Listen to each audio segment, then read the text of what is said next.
Breaking news iBomma కేసులో నిందితుడు రవిని 5వ రోజు కస్టడీలోకి పోలీసులు ప్రశ్నించనున్నారు. ఇప్పటికే 4 రోజుల పాటు విచారణ చేసిన కేసు మాత్రం కొలిక్కి రాలేదు. విచారణలో రవి పొంతన లేని సమాధానాలు చెప్పి ప్రశ్నలు తప్పుదోవ పట్టిస్తున్నట్టు తెలుస్తోంది.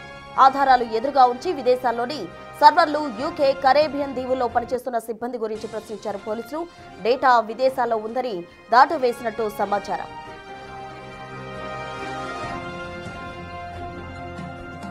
రవి సర్వర్ లేకుండా క్లౌడ్ సర్వీసులే ఉపయోగించినట్టు పోలీసులు నిర్ధారించారు. బ్యాకప్ కోసం మరో క్లౌడ్ సర్వీస్ వినియోగించినట్టు గుర్తించారు. రవి పోలీసు కస్టడీ నేటితో ముగుస్తుండటంతో మళ్లీ కస్టడీ కోరే అవకాశం ఉంది. రవి స్క్రీన్ రికార్డింగ్ ద్వారా 6 ఏళ్లలో 21,000 సినిమాలు సేకరించాడు. రవి వెనుక మరెవరూ లేరని విచారణలో స్పష్టమైంది.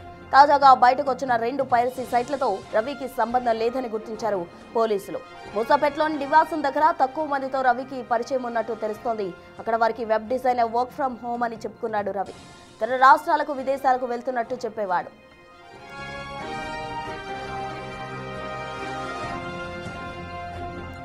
ప్రహ్లాద్ కుమార్ పేరుతో పాన్ డ్రైవింగ్ లైసెన్స్ తీసుకున్నాడు రవి.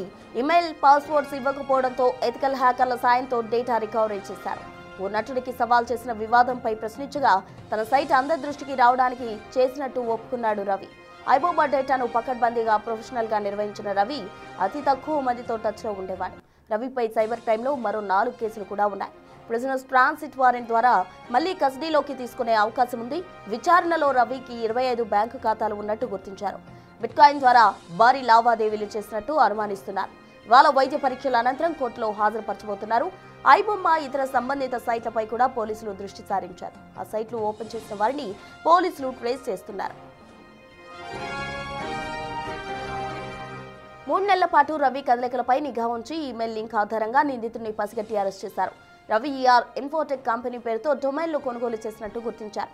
అక్కడ లభించిన ఫోన్ నెంబర్ ఆధారంగా రవి ఎవరెవరితో మంతనాలు సాగిస్తున్నాడో పోలీసులు విశ్లేషించారు.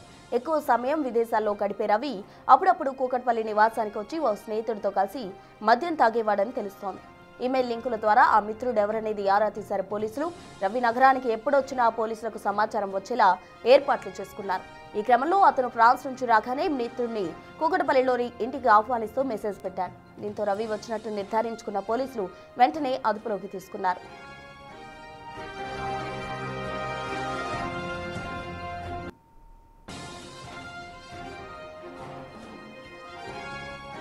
ఐబొమ్మ నిర్వాహకుడు ఇమంది రవి కస్టడీ నేటితో ముగియనుంది. ఈ రోజు అతనికి మెడికల్ టెస్ట్ చేసిన అనంతరం కోర్టులో ప్రవేశపెట్టబోతున్నారు. పూర్తి వివరాలు మా ప్రతినిధి సాగర్ లైవ్ లో అందిస్తారు.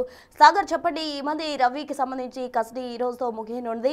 అటు 4 రోజుల విచారణలో కూడా పలు కీలక ఆధారాలు పోలీసు వారు సేకరించడం జరిగింది. కొత్తగా వచ్చిన వెబ్ సర్వీస్ కి సంబంధించి కూడా అతనికి ఏం సంబంధం లేదంటూ కూడా పోలీసులు తెలుస్తున్నారు. అసలు ఈ కేసుకు సంబంధించిన కంప్లీట్ డీటెయిల్స్ ఏంటి సాగర్? ప్రస్తున్న ఐబొమ్మ రవి కస్టడీ విచారణలో కొన్ని కీలక ఆధారాలను, కీలక అంశాలు పోలీసులు సేకరించినట్లు కూడా తెలుస్తుంది. సైబర్ క్రైమ్ పోలీసులు ఇప్పటికే 4 రోజులు కస్టడీకి తీసుకొని విచారించారు. ఇంకా ఈ రోజు చివరి రోజు 5వ రోజు కస్టడీకి తీసుకొని విచారించున్నారు.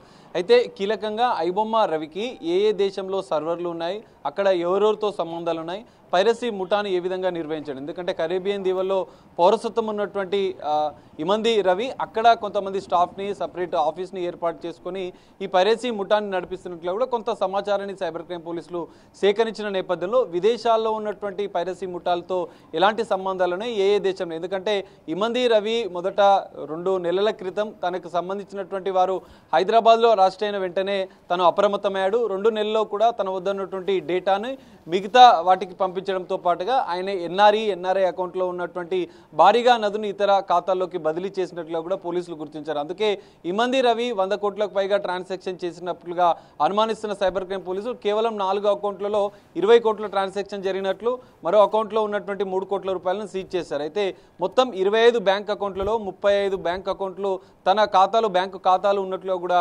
గుర్తించినటువంటి సైబర్ క్రైమ్ పోలీసులు 4 రోజుల కస్టడీ విచారణలో ఆయనకు ఉన్నటువంటి ఆర్థిక సంబంధాలపైన, ఆర్థిక లావాదేవీలపైన కూడా ఆరా తీశారు. ఆయా 25 బ్యాంకులకు 35 బ్యాంకు ఖాతాలకు సంబంధించినటువంటి వివరాలు ఇవ్వాలంటూ కూడా సైబర్ క్రైమ్ పోలీసులు ఆయా బ్యాంకులకు లేఖలు రాశారు. ఆ లేఖల నుంచి వచ్చినటువంటి స్పష్టత అనంతరం కూడా మరికొన్ని కీలక అంశాలు ఆర్థిక లావాదేవీలు. ఎందుకంటే ఇమంది రవి బెట్టింగ్ యాప్స్తో పెద్ద ఎత్తున ప్రమోట్ చేస్తున్నాడు. తన ఐబొమ్మ వెబ్సైట్లో పైరసీ మూవీలు అంటే రన్ అవుతున్న సందర్భంలో బెట్టింగ్ యాప్ ప్రమోషన్ జరిగినట్లుగా కూడా ఇప్పటికే పోలీసులు గుర్తించారు. ఆయా బెట్టింగ్ యాప్స్ నుంచి పెద్ద ఎత్తున ఆర్థికపరమైనటువంటి లావాదేవీలు జరిగినట్లుగా కూడా ఇప్పటికే ఆధారాలు కొన్ని సైబర్ క్రైమ్ పోలీసులు సేకరించిన నేపథ్యంలో బెట్టింగ్ యాప్స్తో ఉన్న సంబంధాలు ఇటు పైరసీ ముఠాలు, ఎందుకంటే అమెరికాలో క్లౌడ్ సర్వర్లను ఏర్పాటు చేసి కరేబియన్ దీవుల్లో ఉన్నప్పటికీ కూడా ఇతర దేశాల్లో నెదర్లాండ్స్లో, స్విట్జర్లాండ్లో, ఇటు అమెరికాలో క్లౌడ్ సర్వర్లను ఏర్పాటు చేసి ఈ పైరసీ ముఠాను నిర్వహించినట్లుగా కూడా సైబర్ క్రైమ్ పోలీసులు అనుమానిస్తున్న నేపథ్యంలో వాటికి సంబంధించినటువంటి అంశాలను ప్రశ్నలు అడిగినప్పుడు మాత్రం ఇలాంటి సమాధానం చెప్పలేడు, పొంతం లేని సమాధానం చెప్తున్నాడు. తాను ఒక్కడే ఇదంతా చేసినట్లుగా కూడా చెప్పే ప్రయత్నం చేస్తున్నాడు. కానీ ఇక్కడ ఐబొమ్మ రవి అరెస్ట్ అయిన అనంతరం కూడా కొన్ని కీలక పరిణామాలు జరుగుతున్నాయి.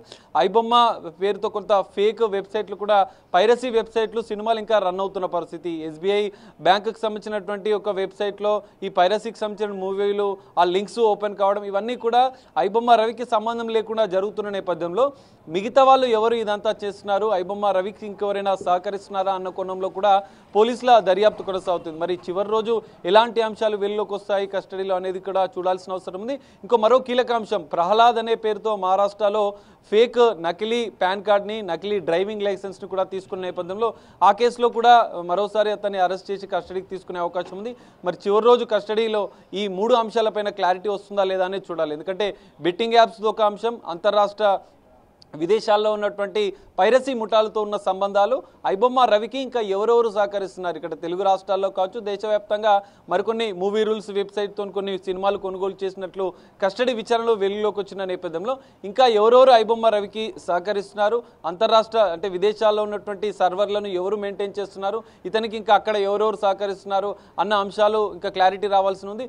బెట్టింగ్ యాప్స్ ఏ సంస్థలతో ఎంత మేర ఆర్థిక లావాదేవీలు జరిగాయి, ఈ 3 అంశాలపైన ఇంకా లోతుగా సైబర్ క్రైమ్ పోలీసులు దర్యాప్తు చేయాల్సిన అవసరం ఉంది. మరో ఇప్పటి వరకు కూడా అతను ఐటీ యాక్ట్ ప్రకారం, మురిసి పైరటీ యాక్ట్ ప్రకారం మాత్రమే కేసుల్లో మాత్రమే అరెస్ట్ చేశారు. సో ఇప్పటికే ఫారినర్స్ యాక్ట్ ప్రకారం కేసులు కూడా నమోదు చేసిన నేపథ్యంలో ఈ రోజు కస్టడీ విచారణ ముగిసిన అనంతరం కూడా మరో కేసులో ఐబొమ్మ రవిని అరెస్ట్ చేసి అదుపులోకి తీసుకొని మరింత లోతుగా దర్యాప్తు చేయాలని కూడా సైబర్ క్రైమ్ పోలీసులు భావిస్తున్నట్లుగా కూడా తెలుస్తుంది. ప్రస్తుతం సాగర్, అయితే ఇప్పటి వరకు ఈ అంశాలకు సంబంధించి ఆ విచారణలో ఎటువంటి అంశాలు కూడా వెలుగులోకి రాని పరిస్థితి, ఓ కొలిక్కి వచ్చే ఛాన్స్ అయితే ఎక్కడా కనిపించలేదు. మరి ఈ రోజు కోర్టుకు హాజరుపరచనున్న నేపథ్యంలో మరోసారి కస్టడీకి అడిగే అవకాశం ఉందంటారా?